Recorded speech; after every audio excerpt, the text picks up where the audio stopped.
আসসালামু আলাইকুম ভাই লোক। আজকের ভিডিওটিতে আমি বলব বিদেশ যাওয়ার পূর্ব প্রস্তুতি এবং সতর্কতা সম্পর্কে। যারা বৈধ ওয়ার্ক পারমিট ভিসায় মধ্যপ্রাচ্য অথবা ইউরোপে যাবেন তাদের জন্য আজকের আমার এই ভিডিওটি।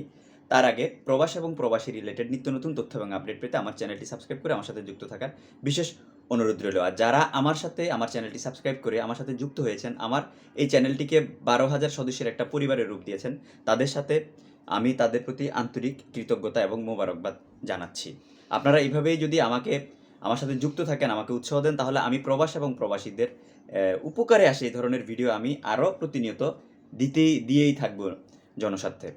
এখন বিদেশ যাওয়ার পূর্ব প্রস্তুতি স্বরূপ আপনি যদি বৈধ ওয়ার্ক পারমিট ভিসা আপনি বিদেশে যান, তাহলে আপনার কিন্তু ম্যান পাওয়ার করতে হবে। আর ম্যান পাওয়ার করার জন্য আপনার 3 দিনের free orientation course, free departure orientation course, যেটা সরকারি টেকনিক্যাল ট্রেনিং সেন্টার থেকে করা লাগে, এটা আপনি বিদেশের নাম নেওয়ার সাথে সাথে আগাম করে নেবেন। কিছু কিছু টেকনিক্যাল ট্রেনিং সেন্টারে কিন্তু ভিসা লাগে, কিছু কিছু টেকনিক্যাল ট্রেনিং সেন্টারে আপনি কন্ট্রাক্ট পেপার দিয়ে কিন্তু আপনি এই ট্রেনিংটা সেরে ফেলতে পারেন, আগাম ট্রেনিংটা। তারপরে আপনি ম্যান পাওয়ার করতে হলে আপনার একটা ব্যাঙ্ক অ্যাকাউন্ট লাগবে আপনার নিজের নামে, অর্থাৎ আপনার পাসপোর্টটা যেই নামে আছে, পাসপোর্টের ইনফরমেশন যেভাবে আছে ওইভাবে ওই নামেই একটা ব্যাঙ্ক অ্যাকাউন্ট আগাম করে রাখবেন। তাহলে কি হয়, অনেকেই ভিসা পাওয়ার পরে এই 3 দিনের ট্রেনিংয়ের পিছনে ভাগতে গিয়ে, ব্যাঙ্ক অ্যাকাউন্টের পিছনে ভাগতে গিয়ে একটা হ্যাসেলের মধ্যে পড়ে যায়। আবার ওই যে টাকা পয়সা ম্যানেজ করার দিকে ভাগতে গিয়ে আসলে একটা হিজিটেশনের মধ্যে একটা বড় ধরনের ঝামেলায় পড়ে যায়। তো আপনারা এই জিনিসগুলো আগে করে রাখবেন। অবশ্যই যারা যে সকল দেশে মেডিকেল আছে, ইউরোপের ক্ষেত্রে মেডিকেল হয় না, তারপরে কিছু কিছু এজেন্সি মেডিকেল করাই রাখে। এটা হচ্ছে অনেকের আপনার কমিশন বাণিজ্য বলতে পারেন অথবা সতর্কতাও বলতে পারেন, যে যেন পরবর্তী যেন প্রবলেম না হয়।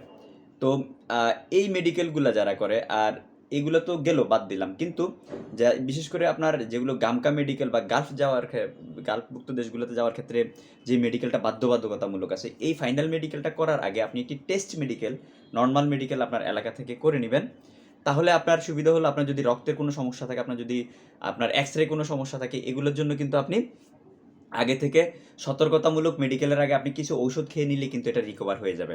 অন্যথায় আমরা দেখতেছি বেশিরভাগ ক্ষেত্রেই যারা মধ্যপ্রাচ্যের দেশগুলোতে যান বেশিরভাগই কিন্তু টাকা পয়সা ধার দেনা করে যান। ওনারা 10,000 টাকার যে মেডিকেলটা করেন, গামকা মেডিকেলটা, এই মেডিকেলটা করতে গিয়ে আগে থেকে আগাম সতর্কতা না থাকার কারণে মেডিকেল করতে গিয়ে ছোট ছোট পয়েন্টের কারণে কিন্তু আনফিট দিয়ে দিচ্ছে। তখন কিন্তু এই লোকটার বিদেশ যাওয়ার স্বপ্ন ভঙ্গ হয়ে যাচ্ছে, পাশাপাশি 10,000 টাকা মেডিকেলের একটা লোকসান কিন্তু চলে আসতেছে। সো আপনারা 1500, 2,000 টাকা দিয়ে, 1,000 টাকা দিয়ে নিজের এলাকা থেকে মেডিকেল করিয়ে যদি কোনো প্রবলেম ধরা পড়ে, ওইটার আলোকে কিছু ওষুধ খেয়ে তারপরে মেডিকেল করার জন্য প্রস্তুতি নেবেন। পাশাপাশি আরেকটা সতর্কতা এবং প্রস্তুতি যেটাই বলেন বলে রাখি, সেটা হচ্ছে যে কোনো রিক্রুটিং এজেন্সি বলেন বা বিদেশে যারা আপনাকে ভিসা দিবে, যারা নিয়োগ দিবে, তারা আপনাকে যেই বেতনই বলবে সেটা আপনি বিশ্বাস করবেন না। সেটা বিশ্বাস করে গেছেন তো আপনি ঠকবেন। আপনি আপনার মতো ভেরিফাই করে দেখবেন আসলে ওই দেশে একজন লেবারকে অথবা একজন স্কিল ওয়ার্কারকে, অর্থাৎ মানে যেই ক্যাটাগরির কাজে যেতে চাচ্ছেন বা বলতেছে ওই ক্যাটাগরির কাজের বেতনটা আসলে প্রকৃতপক্ষে অন অ্যাভারেজ কত, সেটা আপনি ওই দেশে অবস্থানরত কোনো কর্মীর কাছ থেকে জেনে নিয়ে আপনি তখন সিদ্ধান্ত নেবেন। কারণ যে আপনাকে বিদেশ পাঠাবে সে কিন্তু আপনাকে পাঠানোর জন্য উচ্চ বেতনের বা আরও বেশি কিছু ফ্যাসিলিটির কথা বাড়তি বলে কিন্তু আপনাকে পাঠাবে, আপনাকে লোভে ফেলে আপনার পাসপোর্ট সংগ্রহ করবে। এই জিনিসটা আগাম সতর্কতা দেখবেন। আর বিশেষ করে আমি বলবো, আরব দেশ না, ইউরোপের ক্ষেত্রে বেশিরভাগ আপনি বড় বড় অফিসগুলোতে গেলে অফিসের ডেকোরেশন, অফিসের স্টাফ, অফিসের চাকচিক্য দেখে আপনি সিদ্ধান্ত নেবেন না। কারণ একটা লোক হয়তোবা উনি 4-5টা লাইসেন্সের মালিক হতে পারেন, ওনার অফিসে 20 জন কর্মচারী আছে, ওনার 5টা অফিস আছে, ওনার দেশে বিদেশে 20টা অফিস আছে, উনি একজন বড় মাপের, উনি এমপি মন্ত্রী বা উনি একজন বড় মাপের লোক, ওনার পার্সোনালিটি সেই লেভেলের, ওনার অফিসে উনি যে চেম্বারে বসেন সেই চেম্বারটাই উনি 2 লাখ টাকা দিয়ে উনি ডেকোরেশন করেছেন। আপনি সেটা দেখে আপনি সেই ফেস ভ্যালুটা দেখে আপনি পাসপোর্ট জমা দিতে যাবেন না। আপনি ভেরিফাইড করবেন আসলে সত্যি ওনার ফেস ভ্যালুর সাথে এবং ওনার প্রিভিয়াস লোক পাঠানোর হিস্ট্রির সাথে মিলে কিনা। যদি মিলে তাহলে আপনি সেখানে চোখ বন্ধ করে পাসপোর্ট জমা দিয়ে আপনি বিদেশ যাওয়ার জন্য রাজি হয়ে যাবেন। আসলে কথা বলতে গেলে অনেক কথা, বেশি বলবো না, আরেকটু ছোট্ট 2টা কথা বলে শেষ করে দিচ্ছি।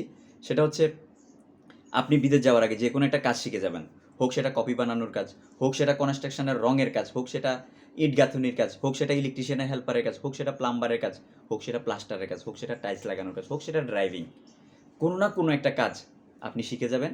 বিদেশ যাওয়ার পর আপনি ঠকবেন না। ধন্যবাদ, ভালো থাকবেন, ভালো রাখবেন। আসসালামু আলাইকুম।